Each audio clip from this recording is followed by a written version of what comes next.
할렐루야, 할렐루야. 지난 한 주간도 평안하셨습니까? 지난 한 주간 별일 없으셨습니까? 지난주 목요일 밤에요, 많은 눈이 왔습니다. 눈이 올 거다라는 예보가 있었는데 눈이 많이 왔습니다. 그러다 보니까 큰일이 없으셨는지 좀 걱정이 되기도 하더라고요. 우리 교회 찬양하시는 한 집사님, 눈이 오던 날 밤에 차가 도로에서 빙그르르 도는 그런 일을 겪으셔서 굉장히 놀랐다라는 이야기를 하시더라고요. 자, 아무쪼록 이제 앞으로 눈이 더 오는 날들이 많아질 텐데 아무런 사고 없이 또 넘어져서 다치는 분 없이 이번 겨울 잘 이겨낼 수 있기를 주님의 이름으로 축원합니다. 오늘 아침에 저도 오다가 교회 바로 앞에서 잠깐 미끄러졌습니다. 지난번에도 한번 넘어졌는데 이번엔 다행히 미끄러졌습니다. 그래서 정말 마음이 급하면 안 되겠구나라는 그런 생각을 많이 해봅니다. 자, 우리 옆에 있는 분들과 이렇게 인사하겠습니다. 항상 조심하며 다닙시다. 자, 다시 한번요. 서두르지 말고 천천히 다닙시다.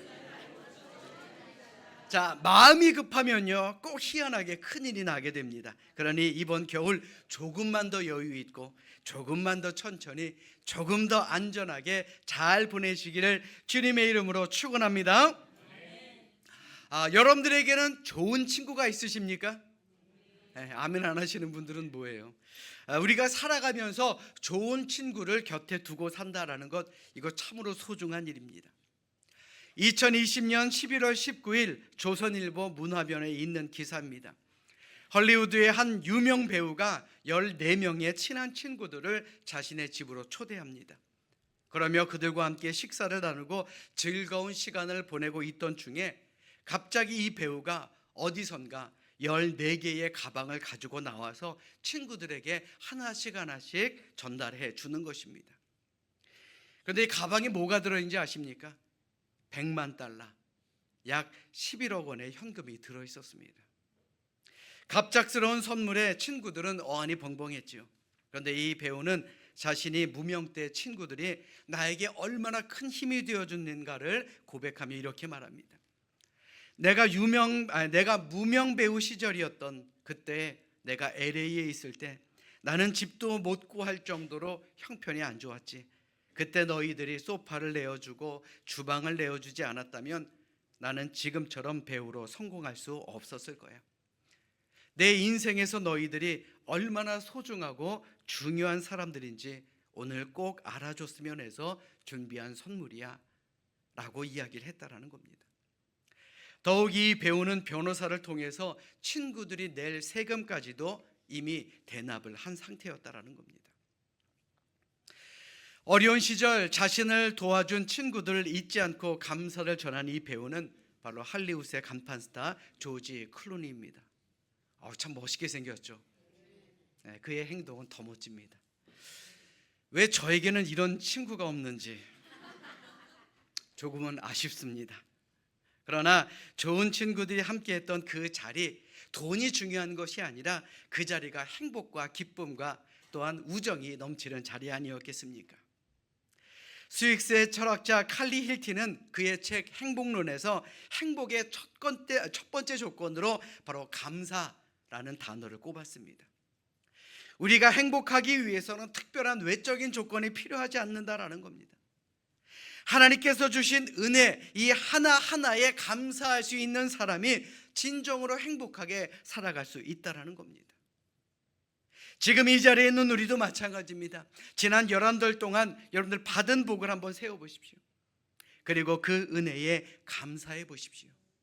우리의 마음에 행복이 차고 넘치게 될 줄로 믿습니다. 이제 12월이 시작됐습니다. 받은 은혜와 또한 이제 앞으로 받을 은혜 미리 감사하고 기대하시길 바랍니다. 그럴 때에 우리의 삶이 복되고 형통할 줄로 믿습니다. 자, 오늘도 하나님께서는 우리에게 감사할 조건이 많은 12월을 주셨습니다. 그리고 우리의 발걸음을 건강하게 인도하셔서 이곳으로 불러주셨습니다. 우리 그러한 하나님의 은혜에 감사하며 우리 성경을 높이 드시고 우리의 믿음을 고백하겠습니다. 자, 우리 성경을 높이 드십니다.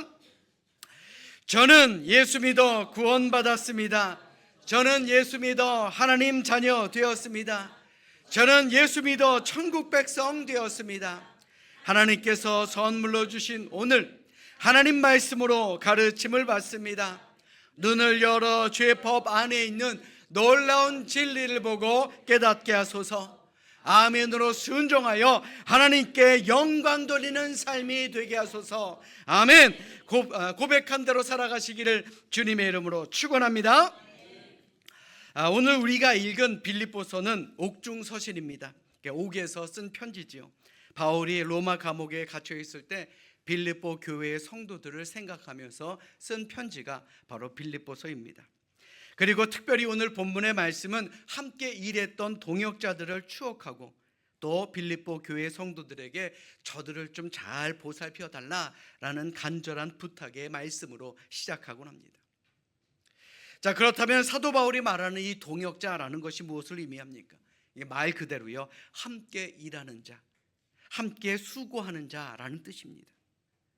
그리고 이는 돕는 자 혹은 함께 최선 다해 수고하는 자라고도 번역이 됩니다. 그러니까 물론 동역자라는 말은요, 우리가 일하는 일터에서도 사용되기도 하죠. 그러니까 쉽게 말해 회사에 이익을 내기 위해서 내 마음에 들지 않는 사람이라 할지라도 서로 도울 수밖에 없는 것 아니겠습니까? 그런데 사도 바울이 말하는 동역자는 이와는 다릅니다. 그저 함께 일하는 사람이 아니라 바로 하나님의 동역자, 하나님의 영광을 위해서, 하나님의 기쁨을 위해서 서로 마음을 합하고 서로 힘을 합하여 합력하는 사람들을 동역자라고 이야기하는 것입니다. 제가 여러분들에게 드리고 싶은 말씀도 바로 이것입니다. 우리는 이익을 위해서 이 자리에 있는 사람들이 아닙니다. 돈을 벌기 위해서 예배드리는 사람 아니죠. 권력을 얻기 위해서, 인기를 얻기 위해서 이 예배 자리에 있는 사람들이 아닙니다.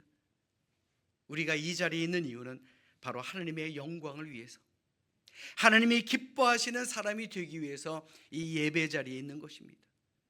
그러니 우리가 서로 합력하여 선을 이루는 동역자가 되어야 한다라는 것입니다. 아멘. 아멘.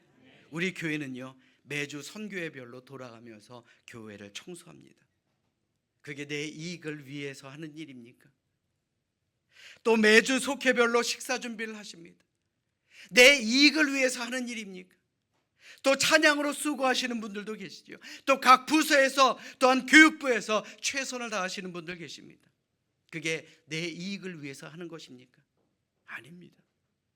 서로 섬기기 위해서, 하나님께 영광이 되게 하기 위해서 우리가 수고하는 것 아닙니까?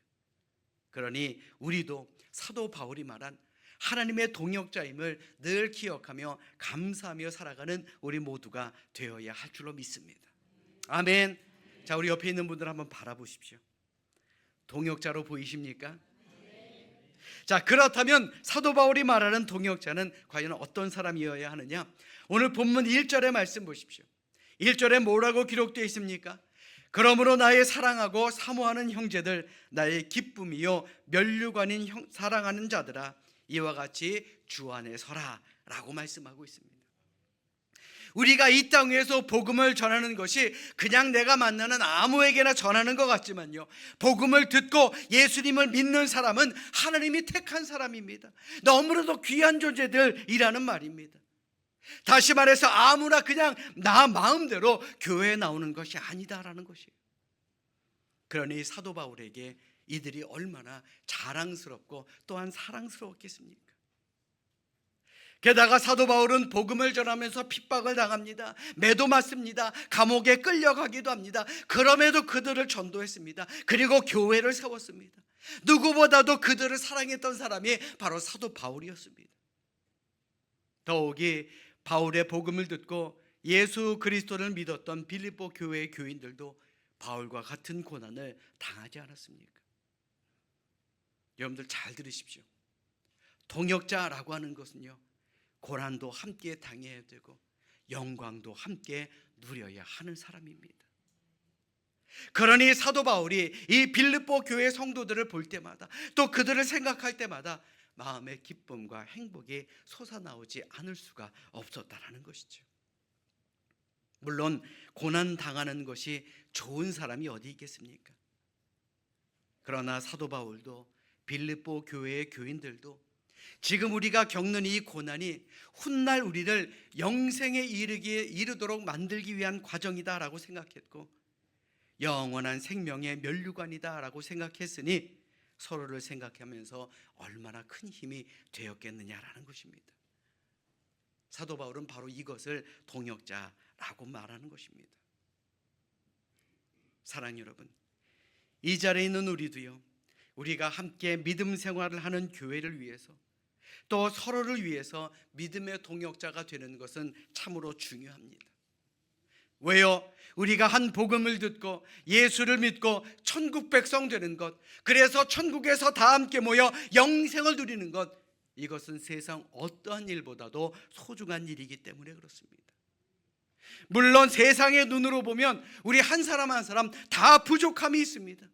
또 내 마음에 쏙 드는 사람이 과연 어디 있겠습니까? 그러나 부족한 우리에게도 사랑이 있다면 서로가 서로에게 기쁨이 될 것이며 우리 모두 천국의 면류관을 쓰게 됨을 기억하시고 이 자리에 있는 우리 모두 하나님의 일을 함께 해 나가는 우리 믿음의 동역자들이 되시기를 주님의 이름으로 간절히 축원합니다. 자, 우리 다시 한번 옆에 있는 분들 한번 바라보세요. 믿음의 동역자로 보이십니까? 자, 그런데 문제가 있습니다. 뭐가 문제냐? 모든 사람들의 마음과 생각이 똑같지 않다라는 데 있습니다. 여러분들도 한번 생각해 보십시오. 사는 데 있어서 가장 힘든 거, 그거 한 마음 품는 것 아니든가요? 같은 집에서 같은 이불을 덮고 자는 가족도요, 다 생각이 다릅니다. 내 배에서 난 내 자식도요, 생각이 다릅니다. 하물며 서로 다른 삶을 살아온 사람들이 모인 이 교회에서 모두가 똑같은 생각을 가지고 살아간다라고 하는 것, 이것은 불가능한 일입니다. 그래서 사도 바울은 이와 같이 말합니다. 이와 같이 주 안에 서라. 주 안에서 같은 마음을 품으라. 나와 멍에를 같이 하라. 우리 자막을 한번 켜주십시오. 자, 우리 다시 같이 읽겠습니다. 시작. 이와 같이 주 안에 서라. 주 안에서 같은 마음을 품으라. 나와 멍에를 같이 하라. 아멘. 이 말씀의 공통된 주제가 뭡니까? 우리 모두가 주님께 매인 사람이 되어야 한다라는 것입니다. 이 말이 왜 중요합니까? 오늘을 사는 우리가 주님 안에 있지 않으면, 주님께 매여 있지 않다면 언제든 흔들릴 수밖에 없는 것이 우리의 삶의 모습이기 때문에 그렇습니다. 참으로 다행인 것은 지금 우리는 평화의 시대를 살아가는 것처럼 보입니다. 그런데 가만히 세상 보십시오. 영적으로, 이념적으로 세상 어느 전쟁터보다 참혹한 전쟁터에서 살아가고 있다라고 해도 과언은 아닐 것입니다. 사단은요, 지금도 우리를 너무나도 잘 알기 때문에 우리의 믿음을 흔들고 우리를 하나님께로부터 멀어지게 만들려고 노력하고 우리의 마음에, 우리의 사이에 조금만 틈이 있으면 그 틈을 타고 우리를 무너뜨리려 하는 것이 바로 사단의 역할입니다. 그래서 우리는 반드시 주님 안에 있어야 하며 주님 안에서 같은 마음을 품어야 한다라는 것을 강조한 것입니다.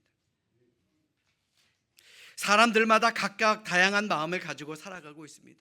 살아가는 목적도 다르고요, 추구하는 가치관도 다르고요, 의의 기준도 다르고 살아가는 모습도 다 다릅니다. 다양한 것이 참 좋다라 그러죠. 그런데 그 다양함 때문에 오히려 다양한 갈등도 생기는 것 아니겠습니까?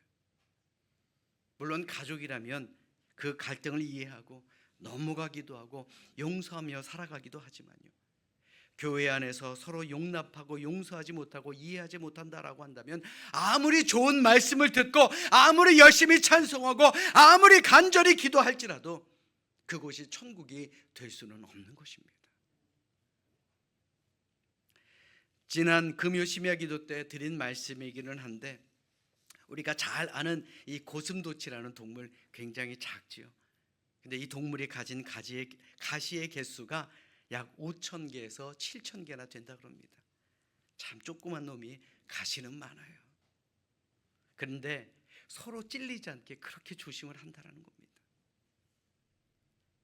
우리 인생도 고슴도치 같아서 고슴도치의 가시와 같은 5,000개 이상의 상처를 가지고 있다고 그러죠. 그래서 외로워서 이웃들에게 접근했는데 오히려 내 가시로 인해서 이웃에게 상처를 주기도 하고 또 이웃의 가시로 인해서 내가 상처를 받기도 한다라는 겁니다. 그런데 그러한 고슴도치에게도 사랑은 가능합니다.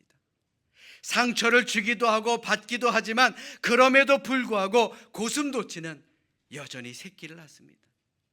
어떻게 해요? 누구보다도 조심조심 가시와 가시를 잘 연결해서 서로 찔리지 않게 조심하며 산다라는 겁니다. 여러분 생각해 보십시오. 고슴도치에게도 이러한 배려와 사랑이 있는데 이 자리에 있는 우리에게 이러한 배려와 사랑과 용서가 없다라고 한다면 우리야말로 고슴도치보다 못한 인생이 되는 것 아니겠습니까? 물론 사랑 때문에 상처도 받습니다. 그럼에도 포기할 수 없는 것, 그것이 사랑 아니던가요? 아멘. 우리가 이 힘든 세상을 이겨나가는 데 있어서 그 사랑이야말로 우리의 가족의 사랑, 또 우리 믿음의 가족들의 사랑이야말로 우리로 하여금 천국을 갈 수 있도록 만들어주는 힘이 되기 때문에 그렇습니다. 자, 우리 옆에 있는 분들 한번 바라보십시오. 믿음의 동역자 같습니까? 힘이 되십니까? 그런 사람이 내 옆에 있을 때 우리는 힘든 믿음의 길 잘 이겨내며 갈 수 있는 것 아니겠습니까? 바로 지금 여러분들 옆에 계신 분들이 그런 분이다라고 믿으시길 바랍니다. 우리 옆에 있는 분들 바라보시면서 이렇게 알려줍시다. 제가 먼저 사랑하겠습니다. 다시 한번요. 제가 먼저 섬기겠습니다. 맞습니다. 우리가 내가 먼저 사랑하고요, 내가 먼저 이해하고 내가 먼저 용납하고 내가 먼저 섬길 때 우리 교회는 반드시 하나님의 놀라운 사역을 이루어내는 교회가 됨을 믿으시기를 주님의 이름으로 간절히 축원합니다. 자, 그런데 사도 바울은 사랑하며 섬기며 동역하는 것을 멍에를 매는 것으로 표현하고 있습니다. 멍에가 뭔지 아십니까? 바로 소 등에 얹어서 밭을 가는 그 나무판을 말하는 겁니다. 당시 팔레스타인에서는 한 마리가 밭을 끌지 않았습니다. 소 2마리를 연결해서 밭을 갈았기 때문에 이 하나님의 일을 하는 것도 나 혼자가 아니라 서로 합력해야 한다라는 것을 강조하기 위해서 멍에라는 표현을 한 것입니다. 여러분 한번 생각해 보십시오. 나 혼자 조용히 아무 일도 하지 않고 교회 다니는 것이 제일 편한 것 아닙니까? 남 눈치 안 보고 굳이 시간 빼앗겨가면서 모이지 않고 내 주머니 털어가면서 믿음 생활하고 싶은 사람, 그런 사람이 과연 어디에 있겠습니까? 그런데 그런 분들 중에서 믿음의 열매를 많이 맺는 분을 저는 보지 못한 것 같습니다. 때로는 속상해서 울기도 하고요, 답답해서 기도하기도 하고요, 내가 했던 말, 내가 행동했던 그런 행동으로 인해서 회개하기도 하고, 그리고 내 주머니를 열어서 섬기기도 하는 분들, 그 분들이 정말 좋은 열매를 맺는 것을 저는 많이 봤습니다. 간혹 제가 설교하고 있는데 이 제 목에 메고 있는 것이 무슨 의미냐라고 물으시는 분들 계십니다. 이거 멋져 보이려고 매는 것 같습니까? 그럼 더 화려한 걸 매야죠. 아닙니다. 이게 바로 제가 맨 멍에입니다. 교회가 마음에 안 들어도, 여러분들이 마음에 안 들어도, 실망할 때가 있어도 그래도 포기하지 말고 천국으로 이끌어가라고 하나님께서 제게 메어주신 그런 멍에입니다. 저도 이것을 메고 있기에 매주 최선을 다하는 것입니다. 사랑하는 여러분, 교회는요 어느 한 사람의 힘으로 이끌어가는 것 아닙니다. 어느 한 사람에 의해서, 또 어느 한 사람을 위한 그런 교회는 없습니다. 우리 모두가 합력해서 멍에를 짊어지고 동역자가 되어서 함께 나가는 것이 바로 하나님의 교회입니다. 세상에 독불장군 없다라 그러죠. 교회도 마찬가지입니다. 교회 안에서도요 독불장군이 있어서는 안 됩니다. 서로가 힘을 합하여 서로의 부족한 부분을 메워줄 때 교회는 올바로 서서 전진할 수 있음을 다시 한번 기억하며 살아가는 우리 모두가 되시기를 주님의 이름으로 축원합니다. 우리 옆에 있는 분들 보세요. 자, 이제는 앞뒤에 있는 분들도 보십시오. 믿음의 동역자로 보이십니까? 그러셔야 할 줄로 믿습니다. 자, 그렇다면 우리가 왜 함께 동역자가 되는 것이 중요하냐? 동역자가 되는 그 핵심이 과연 어디에 있느냐라는 겁니다. 바로 우리의 이름을 위해서입니다. 유명한 사람이 되라는 말이 아닙니다. 권력 있는 사람이 되라는 말 아닙니다. 우리의 이름이 생명책에 기록되게 하기 위해서 우리는 합력하여 선을 이루는 동역자가 되어야 한다는 겁니다. 오늘 본문 3절의 말씀 보십시오. 우리 3절 말씀 같이 읽도록 하겠습니다. 함께 읽습니다. 시작. 또 참으로 나와 멍에를 같이 한 내게 구하노니 복음에 나와 함께 힘쓰던 저 여인들을 돕고 또한 글레멘드와 그 외에 나의 동역자들을 도우라. 그 이름들이 생명책에 있느니라. 아멘. 어디에 있다고요? 생명책이에요. 우리가 함께 멍에를 메고 일하는 것까지는 알겠는데 왜 이렇게까지 힘든 일을 해야 되느냐? 한마디로 우리 모두가 천국에서 영생을 누리게 하기 위해서다라는 겁니다. 우리의 이름이 생명책에서 빠져서는 안 되기 때문에 그렇습니다. 우리는 살아가면서 여러 번의 시험을 치르죠. 대학 입학시험, 회사에 들어갈 때는 입사시험, 또한 회사에 들어가고 나면 승진시험, 또 무슨 자격증 시험, 운전면허 시험, 왜 이렇게 볼 시험이 많은지 모릅니다. 당당하고 자신 있게 공부했으면 합격하죠. 근데 그 합격까지도요, 결과 발표가 있기 전까지 누구나 조마조마한 건 당연한 일입니다. 아니, 세상의 시험에도 이렇게 조마조마한데 내가 생명책에 내 이름이 없다라고 한번 생각해 보십시오. 내가 지금까지 이 경쟁이 심한 세상에서 어떻게 성공했고 어떻게 살아왔느냐가 뭐가 중요합니까? 영원히 살 천국을 누리느냐, 영원한 지옥의 삶을 누리느냐, 이 문제인데 말입니다. 이런 말이 있습니다. 세상 모든 사람들에게는 세 가지 공통점이 있다 그럽니다. 그 세 가지 공통점이 뭐냐? 자, 첫 번째는요, 누구나 다 죽는다라는 거예요. 저나 여러분들이나. 두 번째는 뭡니까? 누구나 다 부활한다라는 겁니다. 저나 여러분들이나. 그리고 마지막 세 번째는 그 부활하는 곳은 반드시 천국과 지옥 둘 중에 하나이다 라고 말입니다. 하나님의 생명책에 우리의 이름이 기록되는가 또 없는가, 이것처럼 중요한 일이 과연 어디 있겠습니까? 사랑 여러분, 그렇다고 너무 걱정하지 마십시오. 우리가 예수를 믿는 믿음의 길은 우리에게 명확한 천국의 합격의 길로 인도해 주는 길임을 다시 한번 기억하시기를 주님의 이름으로 축원합니다. 잘났다고 천국 가요? 아닙니다. 돈 많다고 천국 갑니까? 아닙니다. 잘생겼다고 천국 갑니까? 예쁘다고 천국 갑니까? 아닙니다. 천국은요, 믿음으로 가는 겁니다. 예수 잘 믿으시길 바랍니다. 예수 잘 믿고 서로 합력하시기를 주님의 이름으로 축원합니다. 우리 모두 천국 백성으로 살아가야 하지 않겠습니까? 그러기 위해서 우리는요, 하나님께 매인자가 되어야 하는 것입니다. 하나님의 말씀의 매인자가 되어야 하는 것입니다. 서로 다른 생각을 가진 사람들이 하나님의 말씀에 매여야 우리는 동역자로 힘을 내어 살아갈 수가 있다는 겁니다. 하나님의 말씀의 매인자가 되어야 우리의 이름이 생명책에서 빠지지 않게 된다는 것입니다. 그러므로 이 시간 진정으로 바라기는 이 자리에 있는 우리 모두 하나님께 매인자가 되어 하나님의 마음을 품을 수 있기를 주님의 이름으로 간절히 축원합니다. 서로 사랑하는 마음을 품으시기를 주님의 이름으로 축원합니다. 서로 섬기는 마음을 품으시고 우리 마지막 날 천국을 함께 나아갈 수 있는 우리 천국 백성들이 되시기를 이 시간 주님의 이름으로 간절히 축원합니다.